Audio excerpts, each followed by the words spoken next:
We'd gone over and played Troon and Prestwick, old Prestwick, and their last bit of play was at Dornoch.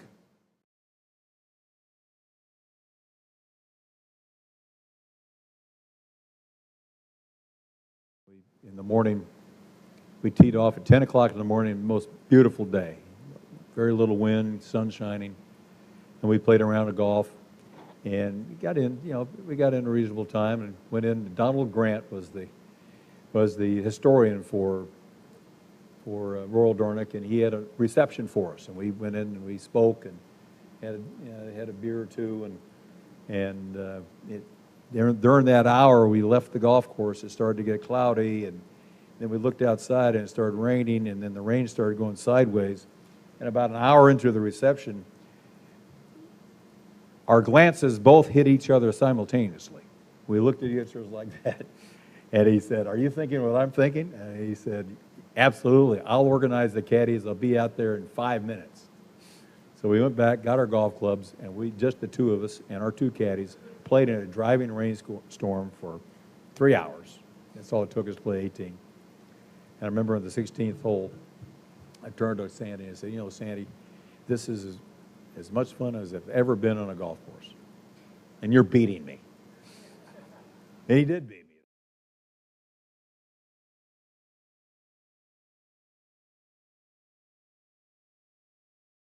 Well, my friend Dave King, and I played with his son Craig and a dear friend of mine called Mark Tudhope, and we've always heard about Royal Dornoch, and it's always been on my bucket list to come and play.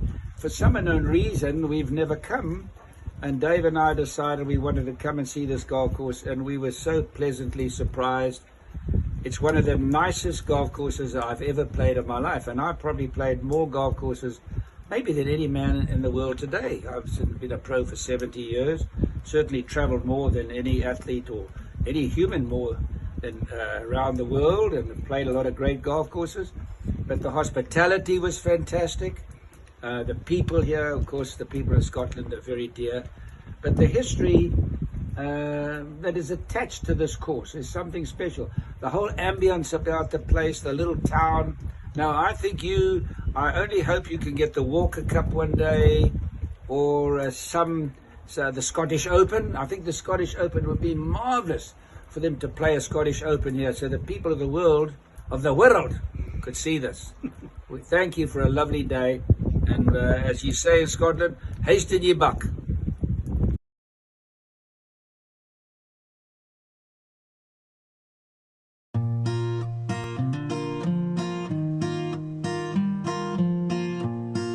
Our ethos is golf, and it's sharing our great course with as many people as possible. It's great that visitors come and play. That helps us run the course the way we do, but it's also great to get the best golfers in the world to come and play. I mean, in recent history, it's great to say that somebody like Tom Watson has played here and described it as the most fun he's ever had playing golf. Just after him, Ben Crenshaw was here. We've had the likes of Ernie Els, Nick Faldo, Greg Norman, and in recent weeks, Craig Stadler was here. So we feel that we're attracting the best, and in fact, Craig Stadler even said he would like to be a member of this club. He enjoyed it so much. This week we have the Scottish Amateur Championship. It's a major national championship for all the amateur players in Scotland. This year is our third time, and we're very, very honoured to have it. It's a great fillip for us to have all the best players playing our course. We're very proud of our course. I think it's one of the best in the world, and it's great to get the feedback from them on how good they think it is. We're very lucky that it is, as we would call, an archetypal traditional links course, in that you can see the sea from every hole and from every shot you play.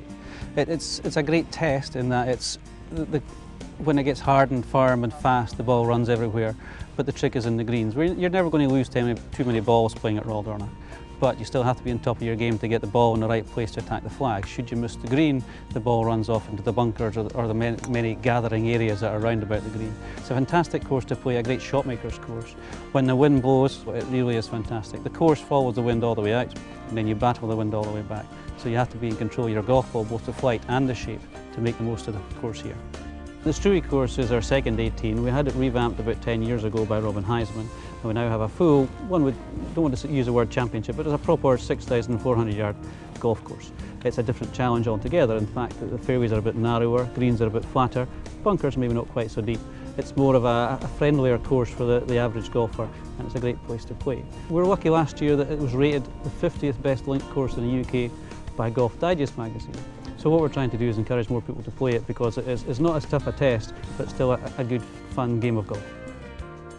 The history of golf goes back in Dornoch way past when the club was instituted in 1877. It actually goes back to the first recorded playing of golf in 1616, and we're going to celebrate that in 4 years' time in 2016 with a whole year's worth of celebrations. This includes the town because the golf is for the town, not just for the club. We work very closely with the Royal Golf Hotel, which is right next to the first tee, and what an address that is. Where do you stay? I'm staying at the first tee at Royal Dornoch Golf Club. It really is great. People have their breakfast overlooking the course, walk down the steps, and then they're straight on the first tee. For us, it's a great thing to have. It really is a big boost to us. They service at a great level, and as we do on the golf course. So it really is magnificent to have a good quality of facility next to the course. Again, we're very lucky that the North Highlands and the north of Scotland itself has some of the best courses. You can start all the way up at Brora, work your way through Golspie, Royal Dornoch, Tain. All are fantastic courses designed by great people like James Braid and old Tom Morris. And of course, we've got the Newcastle Stewart golf links on stream. This, combined with Nairn and ourselves, has given us what we think is a critical mass of top-level courses here. So it turns the Highland into a destination for golfing. We're finding more people coming this year and booking for next year already because of the fact that Highlands is the place to come and stay and play.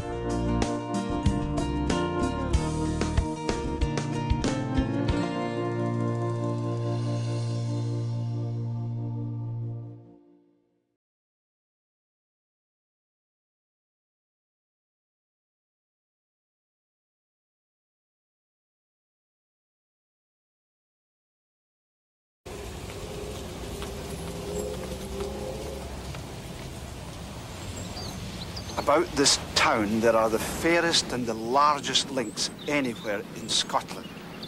They do surpass even the links at St Andrews and Montrose.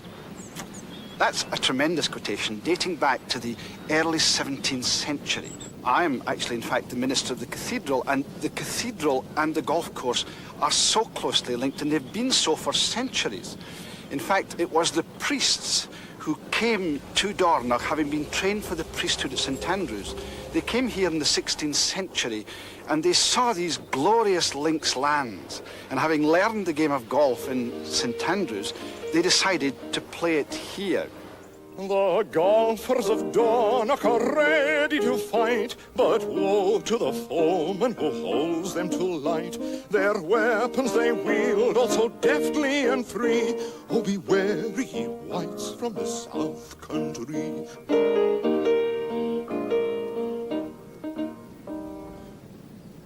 Dornoch is natural golf, unashamedly old-fashioned, and its remoteness adds to the charm. Transport the course south and it would be a prime candidate for championships. But up here in the Highlands there's a feeling of privilege, rather like being initiated into a secret society, with advice confidentially, but fervently passed on. Play the short holes well. They can make your score or they can ruin your score. The characteristic of our short holes is that they're all built on plateaus. If you land on the green with your tee shot, they're the easiest holes in the world. If you don't, it can be a nightmare at times. This short hole, the second, has wrecked many a card almost before the round's begun. 180 yards, the green none too generous at that range, and shrugging off anything but a well-struck ball with an almost audible grunt of contempt into a wide variety of inhospitable lies, sand, rough or hollow.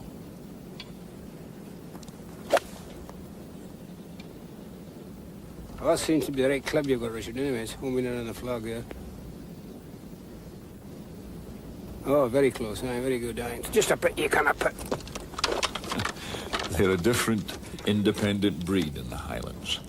So called because his father played the bagpipes, Sandy Pipey, his caddy, court jester, and caustic critic of all golf and golfers south of Dornoch. The caddy. We came in with this American after another marathon round.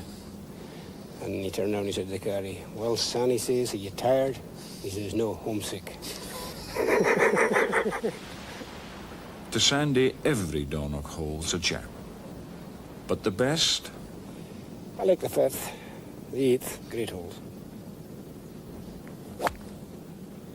The 5th's a short par 4, played from the highest point on the course. Keep well left, because the fairway slopes down to 3 bunkers and rough grass mounds on the right. A good drive leaves just a pitch to a long kidney-shaped plateau green. There's trouble on both sides, a steep slope to the right, and bunkers front and left.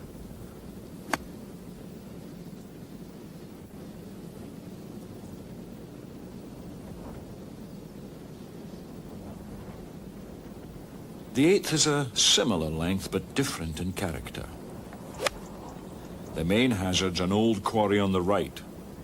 The second shot's to one of the rare saucer-shaped greens on the course, heavily bunkered.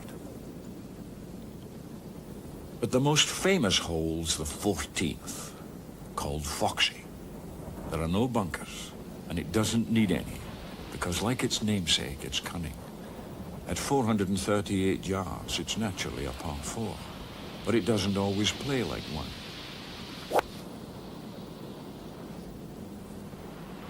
It can be a par 5 on many occasions when the wind blows, because you just can't reach the green in 2.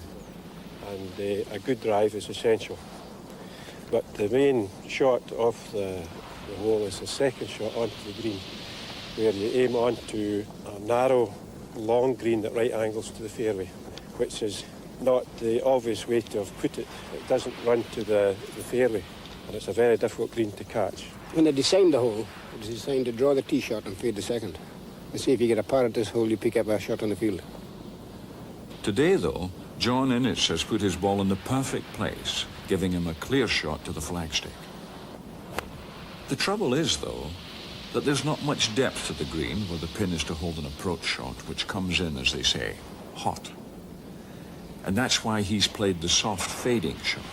The promontory green broader on that side, very narrow on the other. Dornoch. Here Donald Ross was born and became the club professional. In 1898 he emigrated to America, where he became one of the finest and most prolific of golf course architects, and Dornoch was his inspiration. There are greens in the south, the east and the west, but afar in the north is the course I love best. The fair links of Dornoch is dearer to me than the best of the greens in the south country. Ross died in 1948, but if ever a man lived on, he did. Donald Ross courses are still being designed today, albeit under different names. And on most of them, you'll find echoes of his beloved Dornoch.